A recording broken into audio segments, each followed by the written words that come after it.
आप में से कितने लोगों का इंटरेस्ट है एंटरप्रेन्योरशिप में, यानी कि वो अभी या फ्यूचर में कभी कुछ अपना करने का सोच रहे हैं? ऑलमोस्ट सब। तो आज आपको बहुत कुछ सीखने को मिलेगा हमारे जो गेस्ट हैं उनसे, क्योंकि वो एक बहुत ही सक्सेसफुल एंटरप्रेन्योर है। उन्होंने अपने करियर की शुरुआत करी थी सिर्फ 3 लाख रुपए से। आज उनकी कंपनी की जो टर्नओवर है वो 100 करोड़ से भी ज्यादा है। Please give an energetic and warm welcome to the founder of Chai Sutta बार, अनुभव दुबे।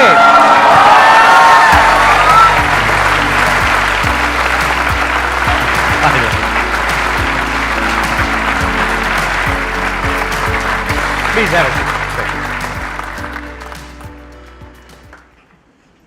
सबसे पहले thank you so much Sandeep sir, हम मेरे को बुलाने के लिए। आई डोंट नो, इतने बड़े बड़े लोगों को देखा मैंने वही बोला कि लोग वहाँ पे ताली बजाएंगे कि नहीं बजाएंगे, मैंने बड़ा बेइज्जती हो गया, अंदर घुसे कोई पहचान ही नहीं रहा है।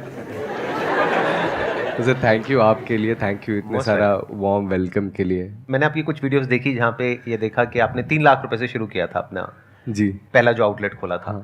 और आज आपके कितने आउटलेट्स हैं? 400 हो गए सर। और उसमें से कुछ आपके इंडिया के बाहर भी हैं? हाँ, दुबई में है, मस्कत में है, नेपाल में है। We have recently incorporate company UK, USA, Canada तो पूरा बेच दिया हमने। और अभी इन्वेस्टर्स भी हैं या अभी बूटस्ट्रैप है? बूटस्ट्रैप है सर। अभी पूरा आप खुद ही फंड कर रहे हो, खुद ही अपना पूरा 6 साल। And your cash flow positive, मतलब बिल्कुल आप सर, पूरा बिल्कुल प्रॉफिटेबल? बूटस्ट्रैप में भी कैश फ्लो पॉजिटिव नहीं होता तो चलते कैसे? सही बात है, ये बेवकूफ वाला सवाल था। आपकी जो मेन रेवेन्यू होती है वो चाय से होती है या जो चाय के साथ में आप और प्रोडक्ट्स देते हो वहां से होती है? चाय से भी होती है सर, लेकिन चाय तो 10 रुपये हमने रखा कि चाय को देख के लोग आए, बाकी फिर सर मेन मार्जिन खाने में रहता है। वो भी आपने अपने ही ब्रांड के नाम से निकाला हुआ है? हाँ जी। तो आपकी जो प्रोडक्ट रेंज है वो कितनी बड़ी है, इन द सेंस मतलब कितने नंबर ऑफ प्रोडक्ट्स हैं आपके जो खुद के अपने ब्रांड से हैं? स्टार्टिंग में सर हम लोग को जो जो अच्छा लगता था हम सब ऐड करते जाते जो हमको पसंद था, तो हमारी 200 की लिस्ट पहुंच गई थी। ओह, बहुत ज्यादा होता है, बहुत उसको ज्यादा। मैनेज करना ही बड़ा मुश्किल है, इन्वेंटरी और ये वो बहुत। whatever। अभी हम जब समझे कि menu designing is also science, तो उसको आपको कम करना चाहिए कि आप कम रॉ मटेरियल से कम, एक सेम एसओपी से कम मैन पावर के साथ में ज़्यादा चीज़ें बना सको। तो हमने अभी उसको कम करके 21 किया है सर अभी। ये बहुत बड़ा पॉइंट है, ध्यान से सुन लेना और ध्यान से समझ लेना। ये गलती ज्यादातर एंटरप्रेन्योर्स करते हैं शुरू में जब अपना कोई काम करते हैं। जब आप अपना कोई काम करने वाले होगे ना, आप क्या सोचोगे, मेरा जो प्रोडक्ट है उसकी वैरायटी बहुत ज्यादा होनी चाहिए। ज्यादा नहीं होनी चाहिए, क्योंकि आप उसको संभाल ही नहीं पाओगे। उसकी सप्लाई चेन मैनेज करना ही बड़ा मुश्किल हो जाएगा। आप सोचो ना, जितने ज्यादा प्रोडक्ट्स रखोगे उतना ही ज्यादा आपको स्टॉक भी रखना पड़ेगा, उतना ही बड़ा वेयर हाउस भी चाहिए, उतने ही ज्यादा तरह की पैकेजिंग चाहिए, उतना ही मुश्किल होता चला जाएगा उसको मैनेज करना। एक्सपायरी होती चली जाएगी। पेरिशेबल रहता है, कुछ खराब हो पेरिशेबल जाता है बहुत कुछ, right, that's what I am saying कि मतलब वो पेरिशेबल है, यानी कि कुछ टाइम में खराब हो जाएगा। तो जो नहीं बिक रहा है वो अटकता चला जाएगा। तो इन्होंने एक गलती करी शुरू में कि 200 प्रोडक्ट्स की रेंज निकाल दी, बाद में इनको समझ आया तो इन्होंने कम करके 21 कर दिया। और क्या होता है सर, अलग अलग लोग डिमांड करते हैं, अपने पास मैन पावर लिमिटेड है तो सब लोग इधर उधर भिड़ जाते हैं, तो उसमें सर्विस का भी टाइम बहुत ज़्यादा लग जाता है, आदमी भी ज़्यादा ऑक्यूपाइड हो जाता है, इसलिए हमने उसको फिर अभी जाके काट झाट के कम किया पूरा। बिजनेस में ना ये बहुत बड़ी क्वालिटी है कि कॉम्प्लेक्स से कॉम्प्लेक्स बिजनेस मॉडल को सिंपल कैसे किया जाए। हम इसका उल्टा करते हैं। जब हम बिजनेस करते हैं हम क्या करते हैं, सिंपल से बिजनेस मॉडल को भी इतना कॉम्प्लेक्स कर देते हैं जिसकी कोई हद नहीं है। सर इनिशियली ना सबसे ज़्यादा जो मैटर करती है टीम होती है, तो इनिशियली कैसे चूज़ करें, बिकॉज आपके जो इनिशियल टीम मेंबर्स होंगे वही डिसाइड करेंगे फ्यूचर। मुझे ऐसा लगता है कि आपका विजन अलाइनमेंट बहुत अच्छा होना चाहिए जो भी आपकी इनिशियल टीम होती है। तो मेरी इनिशियल टीम में मेरे दोस्त था बचपन का, तो हम लोग के विजन, हम लोग के सपने एक जैसे ही थे। और हमारे साथ में एक और बंदा था मनोज, जो कि ऑर्फन थे उस टाइम, मतलब अभी तो हमारा परिवार का हिस्सा है इसलिए मैं नहीं बोलता हूँ, उस टाइम पे ऑर्फन थे। एक डेंटिस्ट साहब थे, उनके यहाँ पे जूते चप्पल जमाते थे सर, वो शटर वटर खोल के, तो वो थे साथ में हमारे। तो वो लोग जो रहते, आज भी वो हमको छोड़ के नहीं गया है, आज भी हमारे साथ में 6 साल हो गए ना। अभी उसका खुद का घर है, फ्लाइट से जाता है, अभी उसका लंदन का वीज़ा लगा रहे हैं यूके का, तो वहाँ जा रहा है। तो ये जो लोग रहते हैं ना साथ में, टीम इज़ वेरी इंपॉर्टेंट भाई। नॉट जस्ट फिनेंशियली आपको, अगर आप कभी डाउन जाते हो तो आपको हेल्प करती है, बट आप इमोशनली भी एज ए पर्सन भी आपको बहुत ज़्यादा हेल्प करते हैं। तो टीम इज़ वेरी इंपॉर्टेंट। आपके जो पिलर्स होते हैं ना, स्तंभ होते हैं मजबूत, वो बहुत रखने बहुत ज़्यादा जरूरी इनिशियल स्टार्टिंग से।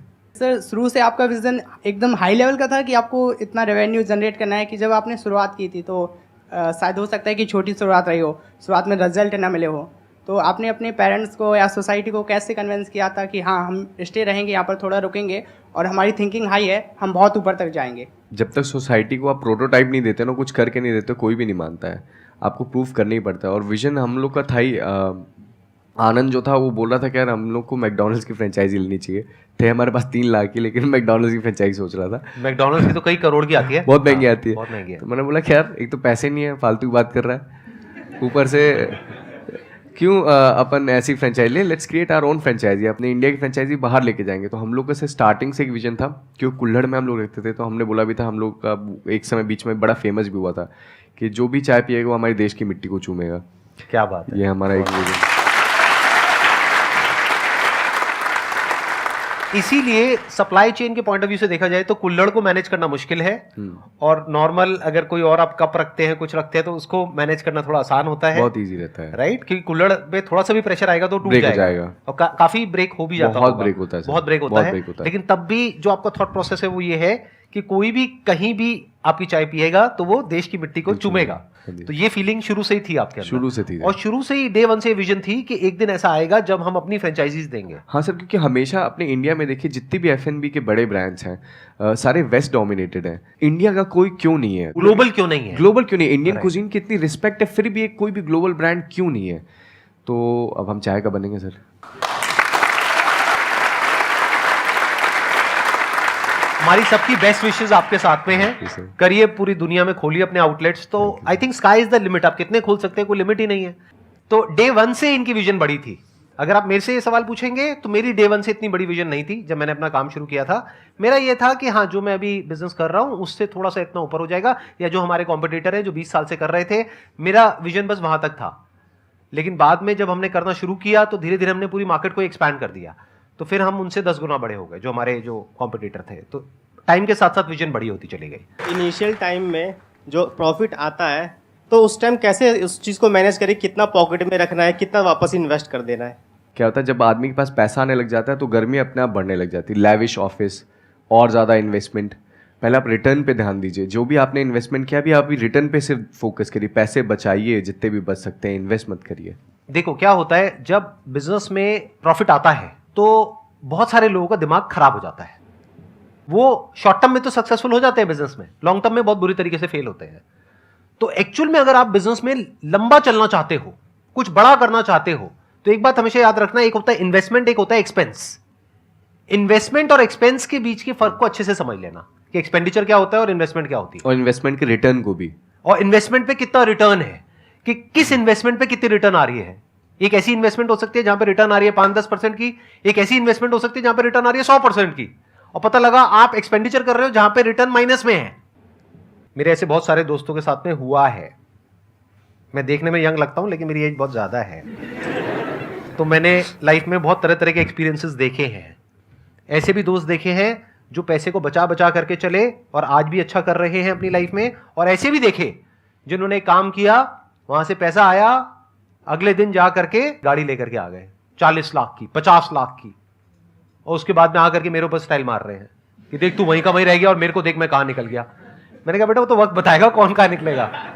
हम लोग का भी ये था कि हम लोग अपना कभी घर नहीं बनाएंगे। जितने लोग इनिशियल 1 साल तक थे ना, तब तो उनका घर नहीं बन जाएगा, वो गाड़ी नहीं लेंगे। तो आज भी मैंने अपने भाई को भी recently second hand Swift Dzire वो दिलाई है, डीजल वाली। अपनी कौन सी गाड़ी रखी हुई है आपने? स्विफ्ट सर, सेकंड हैंड वो डीजल। ये सच है? हाँ सर, ऑफिस तक जाना है सर, क्या स्टंट मार के जाएंगे वहाँ, फिर 2 किलोमीटर का ऑफिस है। सीखो इनसे, बहुत बड़ी क्वालिटी है ये। क्योंकि मैंने ऐसे ऐसे लोगों को देखा है जिनके पास में थोड़े से पैसे आते हैं, उसके बाद में इंस्टॉलमेंट पे मिल जाती है गाड़ी, गए बढ़िया सी गाड़ी लेकर के आ गए। गाड़ी क्या है? टीन का डिब्बा है।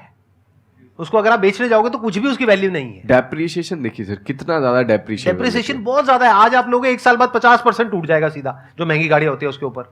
तो क्यों ले रहे हो ऐसी गाड़ी? दुनिया को दिखाने के लिए। उस दुनिया को क्या फर्क पड़ने वाला है? कायदे से क्या करना चाहिए था उस 40-50 लाख रुपए को?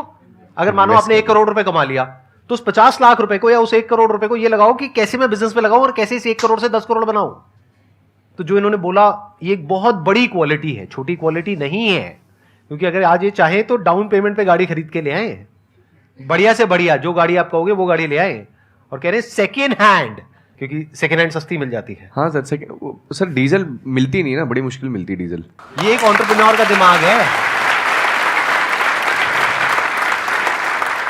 ये एक बहुत कमाल के एंटरप्रेन्योर का दिमाग है। अगर आप एंटरप्रेन्योरशिप में जाने की सोच भी रहे हो ना, तो ऐसी बुद्धि चाहिए जो बहुत कम लोगों में होती है। नहीं तो क्या होता है, शो ऑफ, वो ऑफ, ये वो, ये दिखा रहे हैं, वो दिखा रहे हैं, दुनिया को ये कर रहे हैं, वो कर रहे हैं। हाँ, अगर वो आपके बिजनेस से कनेक्टेड है तब तो ठीक है। अब इनके बिजनेस में तो उल्टा हो जाएगा। अगर ये ज्यादा चेने वेने लाद करके बैठ गए तो बंदा कहेगा भाई तू चाय बेच रहा है, क्या बेच रहा है? तो वो डर जाएगा सामने वाला। कई बिजनेसेस होते हैं वहां पे आपको थोड़ा बहुत शो ऑफ करना पड़ता है, then it is okay if it is part of your business. But if it is not part of your business और वो आपके बिजनेस को नहीं बढ़ाएगा एक्सपोनेंशियली, तो 1 रुपए भी वेस्ट करने की जरूरत नहीं है। एक्सपेंडिचर वर्सेस इन्वेस्टमेंट, इन दोनों के फर्क को अच्छे से समझ लेना है। सर फर्स्ट ऑफ ऑल तो मैं आपको थैंक यू बोलना चाहता हूँ संदीप सर कि आप इतना मोटिवेट करते हैं हमें। सो आज पहली बार आपसे लाइव मिलने का मौका मिला, तो thank you so much. Most welcome. And secondly मेरा सर क्वेश्चन है कि जैसे आपने 2016 में स्टार्ट किया, 2017 में MBA चाय वाला है, तो आप इसे कैसे देखते हैं कि आपको देख के लोग इंस्पायर भी हो रहे हैं, साथ साथ आपका कंपटीशन भी बढ़ रहा है, तो उससे आप कैसे, मतलब जैसे आपके साथ और आउटलेट्स खुल रहे हैं, तो उस कंपटीशन के साथ आप कैसे देखते हैं, उसे एनालाइज कैसे करते हैं और कैसे उसमें आप आगे बढ़ते हैं? प्रफुल्ल भाई है यार मेरा, सगा या कजिन? रीजनल भाई है सर। रीजनल भाई है, इंदौर के इंदौर के आसपास पेरीफेरी से। हाँ, इंदौर की तो पेरीफेरी से। एक्चुअली कंपटीशन की जो आप बात कर रहे थे, कंपटीशन में 2 तरीके से इसका आंसर दूंगा। Competition is very good for the society, क्योंकि आपको एक तो मोनोपॉली नहीं क्रिएट होने देता, आपको लेथार्जिक नहीं बनाता, आपको मेहनत करने पे मजबूर करता, आप इनोवेट करते हो, क्रिएटिव बनते हो। अगर मोनोपॉली हो जाएगी, मैं अकेला बैठा रहूँगा तो 10 की चाय मैं 100 में बेचूंगा। दूसरी चीज़, मैं कंपटीशन को और अपने कॉम्पिटिटर्स को बहुत मतलब मेरे लिए गुरु है वो मेरे कॉम्पिटिटर्स। मैं हमेशा उनसे सीखता हूँ, उनको बहुत अच्छे से ऑब्जर्व करता हूँ। उनकी जो अच्छाइयाँ रहती हैं वो मैं अपने में ऑब्जर्व करता हूँ, जो मेरी त्रुटियाँ रहती हैं, जो मेरे क्रिटिक्स अगर वो क्रिटिसाइज करते हैं तो मैं उनको सुनता हूँ और अच्छे से एग्जीक्यूट करने की प्लानिंग करते हैं हम लोग। एंड इट्स बीन 6 साल हो गए यार हम लोग को मार्केट में उतरे हुए। बहुत सारे लोग आए, बहुत सारे लोग गए, हम लोग डेली सीखते हैं उनसे।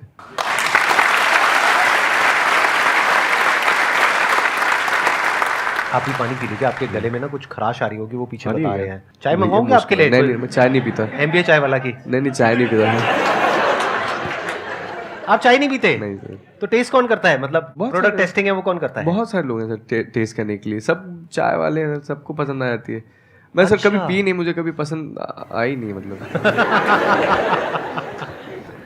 ये बात हम रखें या एडिट कर दे? अरे रखिए सर, क्या है इसमें। जैसे बोलते नहीं कि हलवाई अपनी मिठाई खुद नहीं खाता है, तो कुछ ऐसा ही हो गया ना रियल लाइफ में। जो लोगों को पसंद है सर वो बेचना है हमको, जो मेरे को पसंद है वो थोड़ी।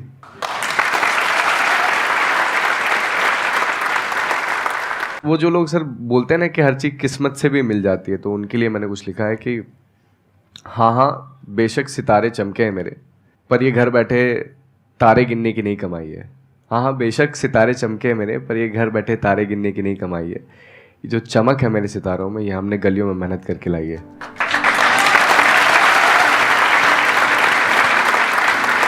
Thank you so much for coming, Thank it means you, a lot to thank me you, and to thank everybody you, यहाँ पर।